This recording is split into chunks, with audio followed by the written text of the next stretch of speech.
Now to CBS 4 Consumer Alert, an investigation into allegations that pressure cookers may be putting some people in harm's way. And this is one of the most popular pressure cookers on the market, and lawsuits allege that people have been badly injured using it. All right, from the beginning.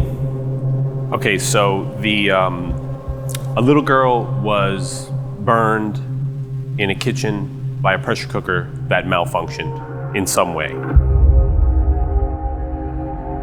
When I found out about Samantha, it was devastating.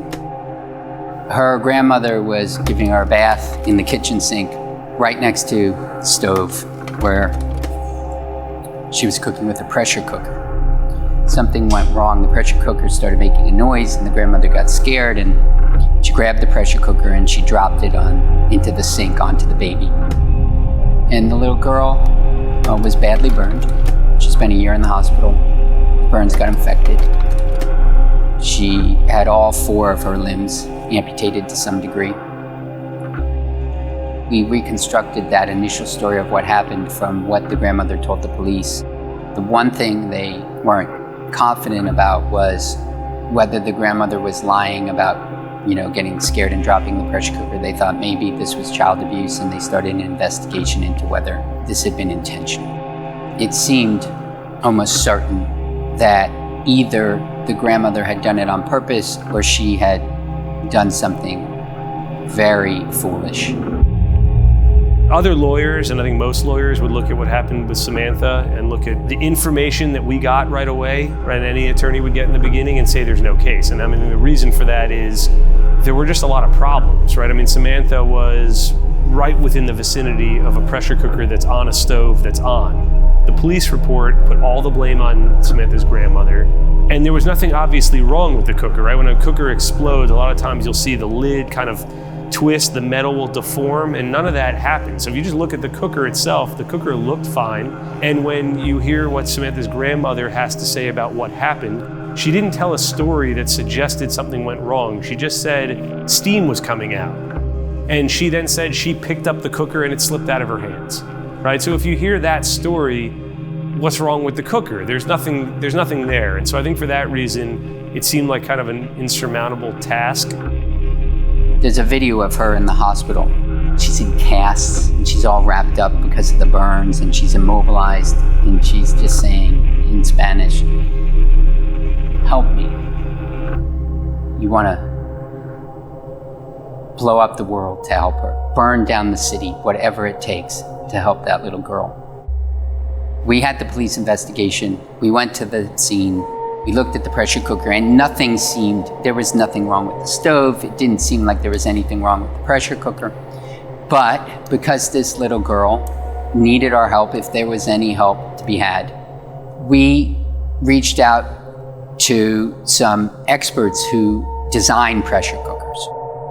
What we came to learn was that most engineering experts that have dealt with pressure cookers have a preconceived notion that the operator is the one to blame, that they did something wrong.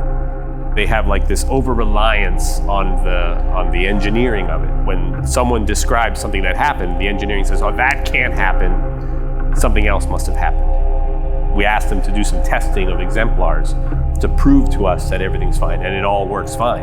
You could end a case like that. Like you could get to the end and say, "Oh, well, the experts looked at it and everything's fine and there's nothing to do." We went through everything again, and I saw the father in his statement to the police said that he heard a loud noise from the kitchen and he heard his mother screaming, so he started running in there. As he turned the corner to the kitchen, he slipped on all the water, all the liquid on the floor. When he said that, something clicked in my head. Why was there water on the floor?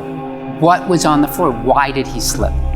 The police had taken photos of the kitchen right after this happened. If you look at those photos, there's food debris on the walls, high up on the walls. There's food debris on the ceiling.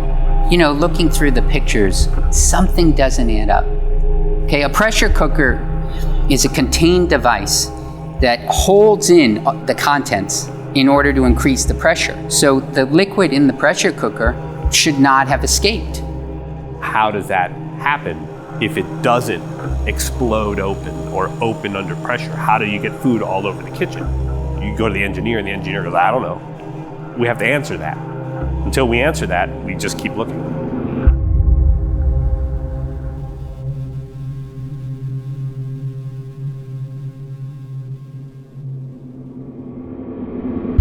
Once we had this mystery that hadn't quite yet been solved, we could not turn down this case. Our own testing started because we weren't getting answers from the engineers. Of course it's dangerous.